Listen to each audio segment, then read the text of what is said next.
Hello viewers, and this is Liba Buhay, and today I will be showing you my plants here in my living room that is being in a group. So I will be sharing to you why we are grouping our plants, especially if we have them inside the house or even when it is outside our house or in our outdoor garden. So hang on and we'll be discussing all about it. Grouping plants. Okay, is it beneficial that we are grouping our plants? First of all, if you live in a country where you have winter and all your tropical plants can have all the spaces outside your garden, your terrace, your balcony, whatever you call it, outdoor. But then when the winter comes, you have to bring them in.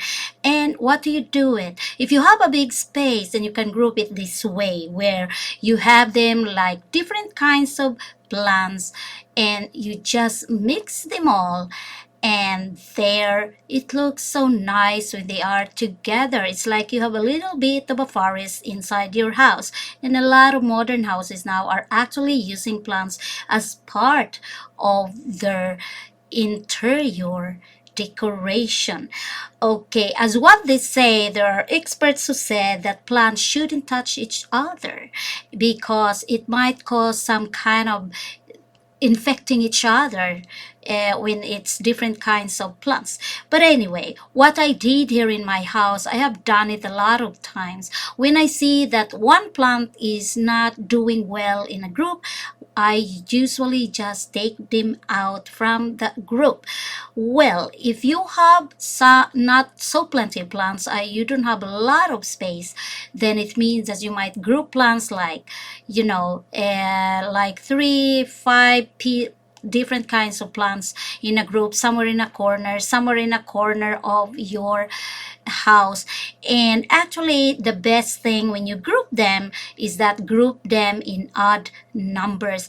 In my situation, I just have a lot of plants, and anyway, I have a big place to put them, so I never count how many plants, is it odd or even. But if you are only grouping plants, like you have 3 or 5 or 6, 7 plants, you group them in odd numbers. It means you group like 3 of them in a corner, on the table, somewhere else in your house where you can put them, or maybe in your bedroom or in your bathroom. So just put like near the window, group them in odd numbers. Like for example, you group them like 3 different kinds of plants with different textures of their leaves, and maybe 5 or maybe 7, as long as they are in odd numbers. And it could be beautiful too when they are in different sizes, different widths, and different heights. So you might consider placing some of your plants to serve as focal points. Okay, now you may ask, do plants like to be grouped together? Oh yes, actually there are plants actually who give a temperature of like kind of a tropical, a plant that gives humidity, and these plants will really help other plants to feel warm. So as you see in my groupings, I actually group plants, and some of them are plants that really gives humidity, and some of the lower plants I just put them there together. And actually, for how many years I'm doing this, they actually liked it. If I will notice a plant that is not really feeling good in the group, then I usually just take that plant out, and in that way I will find another place to separate the plants. So if you have enough space in your house, group them in equilateral triangle, and it's actually nice to see your plants somewhere else in the corner, and they are of different sizes and different kinds of plants. So as what I said, arrange them in odd numbers, and you can actually combine them around your sitting areas. And imagine when you have like you're sitting in your living room, and you just enjoy watching actually your plants. So if you are somebody who really love plants, you can actually collect plants, and then during the summer you can put them out so they can have, a very good growth during the summer. But of course, I am saying this a lot of times in my plant contents, that when you take out your indoor plants outside, you have to hide them first in bushes, or the best way, if you have a greenhouse, put them first in your greenhouse from a week or 2 weeks, and after that you can put them out, but not direct to sunlight, because you will be the leaves of your plants will really totally get destroyed if you put them immediately outside and they have direct contact to the sunlight. They don't like it because they are been indoor for quite a long time. So if you don't have a greenhouse, put them somewhere else where you have the shade of a tree, bushes, or whatever. Hide them.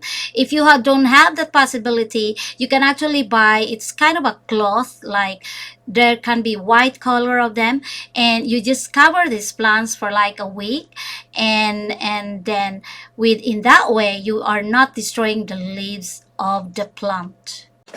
Another very smart idea in grouping plants is that you group the plants together that thrive in similar conditions, and in that way they have the same care needs, and it will be extra easy for you to tend to them.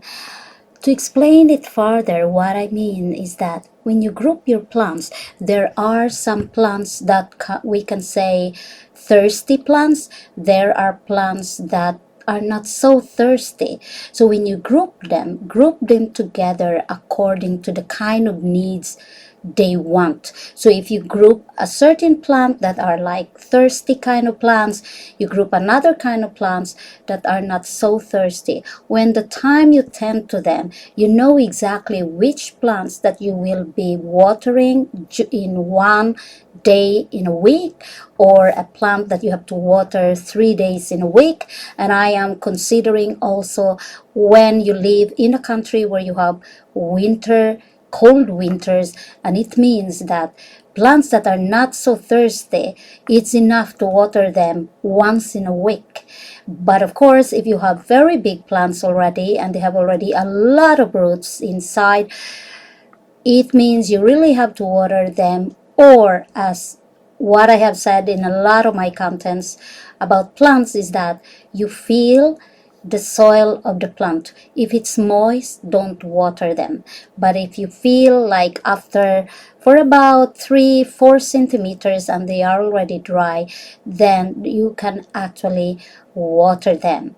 So that is really a very good idea when you group your plants.